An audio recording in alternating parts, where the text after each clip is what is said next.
তবে এই যে ছাত্ররা কোটা বিরোধী আন্দোলন জুলাইতে শুরু করেছিল, আমরা ফাঁক দিয়ে ঢুকে গেছিলাম। এর থেকে এই পর্যন্ত বিএনপি রাজনৈতিক সিদ্ধান্তে কখনো কোনো ভুল করে না। ভবিষ্যতেও জনগণের প্রত্যাশা পূরণে রাজনীতির কৌশলগত দিকগুলি আমি আশা করি পরিপক্বতার সাথে আমরা মোকাবেলা করতে পারব। দ্রব্যমূল্যের ঊর্ধ্বগতির কথা শুনেছি। একটি গ্রামে প্রায় 200 সভা করেছিলাম, শুধু গ্রামে মুরব্বী এবং নারী পুরুষদের সমন্বয়। সেখানে বিএনপি করতে সবাইকে। একজন স্কুল শিক্ষক আমাকে বলল, দেশে একটু পরিবর্তন হলো, আশাবাদী হলাম, কিন্তু আমি যখন পরিবর্তন আমার জীবনে দেখছি না। আমি তো স্কুলের শিক্ষিকা। আমি আগে বাজারে যেতাম, যে পণ্যে কিনতাম, পরিবর্তনের পর দেখলাম না করবো আরেকটু বাড়লাম। আমি ভাবছি আমার এই ছেলে মেয়েদের খাওয়াবো না পড়াবো, কোনটা করবো? তাহলে জনগণের ভাষাটা কি মুখের ভাষা? আমাদের এইটাই তো আজকে নিত্য প্রয়োজনীয় দাম লাগানো নেই, কিন্তু যেখানে পণ্যটা উৎপাদন হয় সেখানে কিন্তু কৃষক তার আসল টাকাও পায় না।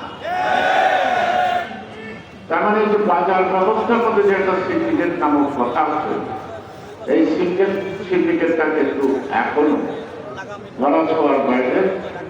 এর বিরুদ্ধে সরকার কোন পদক্ষেপ নিয়েছে অথবা জিনিসপত্র দাম কমানোর কোন উদ্যোগ নিয়েছে সেটা আমরা তো দেখি না। আপনারা দেখেন কিনা? আপনারা দেখতে পারেন না। দেখতে না পারার আরো কারণ আছে। কয়েকদিন আগে গ্যাসের দাম বাড়ে। হাসিনার এই বেশিবাদী সরকার পতনের আগে গ্যাসের দাম বৃদ্ধি করার প্রতিবাদে কিন্তু সারা বাংলাদেশের আনাচে কানাচে আন্দোলন করেছে। এখন আন্দোলন করুন না কেন করি না? আমরা আন্দোলন কেন করছি না? কার বিরুদ্ধে আন্দোলন করছি? আন্দোলনটা কতটুকু মানানসই?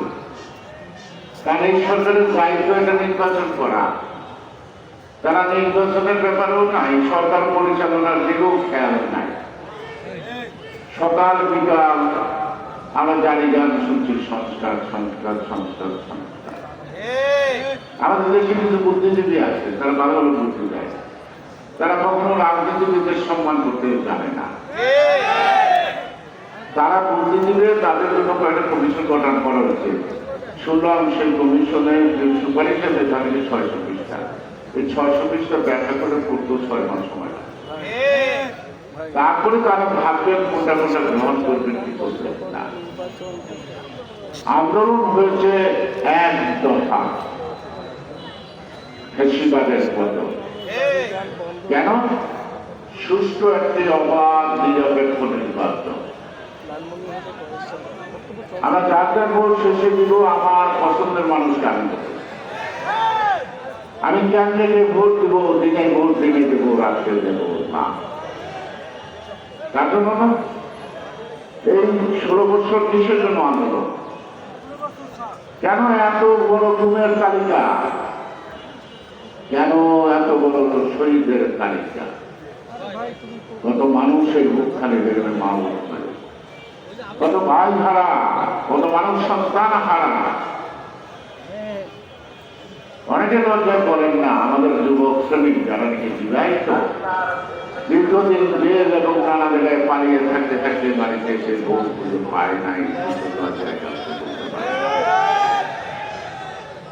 এমনি একটি দুরবস্থার মধ্য দিয়ে 16টি বছর অত্যন্ত ধৈর্যের সাথে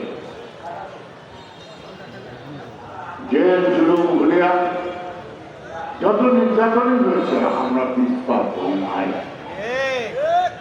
বিএনপিকে নিঃশেষ নির্মূল করার চেষ্টা হয়েছে, কিন্তু বিএনপি কিন্তু নির্মূল হয় নাই, নিঃশেষ হয় নাই। আরো সাহসী, আরো প্রতিজ্ঞাবদ্ধ, আরো ঐক্যবদ্ধ হয়ে আসছে। অর্থাৎ আমাদেরকে তৈরি করতে শিখেছে হাসিনা, কার্য করল আমাদেরকে লড়তে শিখেছে, মরতে শিখেছে শেখ হাসিনা। আর মরতে যখন শিখেছি, ভয় পাবার তার কোনো কারণ নাই। আমরাই পারি, আমরাই পারবো, আমরাই ইতিহাস করি। আরে নাই, আমরা এই স্বাধীনতার সার্বভৌমত্বকে রক্ষা করার জন্য জীবন দিতে পারি। আমরা আপনার এই আপসের নেত্রী বেগম খালেদা জিয়ার মতো মাথা নত করতে শিখি না। দেশের বুঝতেন, গণতন্ত্রের বুঝতে, জনগণের স্বার্থের বুঝতেন, আমার নেত্রী মাথা নত করে নাই। জিয়াকে মানলে বিএনপি থাকবে না, খালেদা জিয়ার আগমনের পরিবেশ শেষ। খালেদা জিয়াকে জেলে দিলে আর এই নির্যাতন করে বিএনপি থাকবে না, ওই পর্ব শেষ। বিদেশে বসে বাড়ির ভারপ্রাপ্ত তারেক রহমান ৬টি বছর দলকে সংগঠিত করা, একত্রিত করা, বেশিরভাগকে মোকাবেলা করার জন্য দলের অভ্যন্তরণে জনগণকে তিনি আকৃষ্ট করতে সক্ষম হচ্ছে। এখন যেমন শুধু বিএনপি নেতা না, এই দেশের একজন রাষ্ট্রনায়ক ছিলেন, খালেদা জিও বিএনপির সীমানার মধ্যে সীমাবদ্ধ নয়। 18 কোটি মানুষের হৃদয়ের একটি উৎসাহের নাম, সাহসের নাম খালেদা জিয়া। আজও ক্রমান্বয়ে তারেক রহমানের পরিচয় শুধু বিএনপি বৃত্তের সঙ্গে নয়, তিনি আজকে জনগণের কণ্ঠস্বর, তিনি আজকে জনগণের গণতন্ত্র অভ্যারত আনতে পারবেন এই বিশ্বাস সাধারণ মানুষের মধ্যে হয়েছে।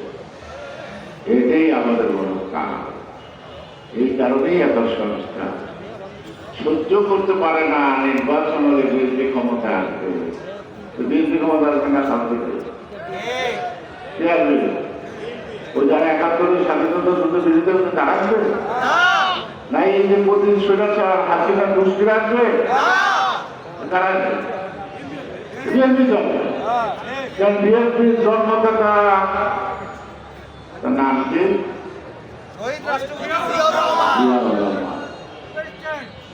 যারা রাজনীতিবিদ্যা ব্যর্থ হয়েছে সঠিক সময় সঠিক সিদ্ধান্ত নিতে, একজন সামান্য মেধাবী দিয়া বলছি বাংলাদেশের স্বাধীনতা ঘোষণা করছি, যুদ্ধে আপনারা অংশগ্রহণ করেন, বাহিনীকে বাংলাদেশ থেকে বিতাড়িত করতে হবে। উনি কি লড়াই চাই, লড়াই করে পালিয়ে যায় সে ব্যক্তি? উনি রাজনীতিতে নিজের সামনে থাকছে, তার পিছনে আমরাও যুদ্ধে নামছি, সুতরাং সেই স্বাধীনতা যার ডাকে যুদ্ধ, সেই স্বাধীনতার যুদ্ধকে স্বীকার করে না। এই যে কয়েকদিন আগে ছাত্ররা একটা ডিক্লারেশন দিল, আমি বলছি এটা আমাদের যুদ্ধ লাগে না, মুক্তিযুদ্ধ না। পাকিস্তানের যে অর্থনৈতিক বৈষম্য আচরণ কারণে ৭১ সালের জনযুদ্ধ হয়েছে। মুক্তিযুদ্ধ বলতে লজ্জা বোধ করে। কিসের আলামত বুঝতে হবে, কিসের আলামত? তারা ৭ই নভেম্বর জানে না, তারা জানেন ৫ই আগস্ট, অর্থাৎ ৫ই আগস্ট দেশ স্বাধীন হয়েছে। এর আগে দেশ কি ছিল?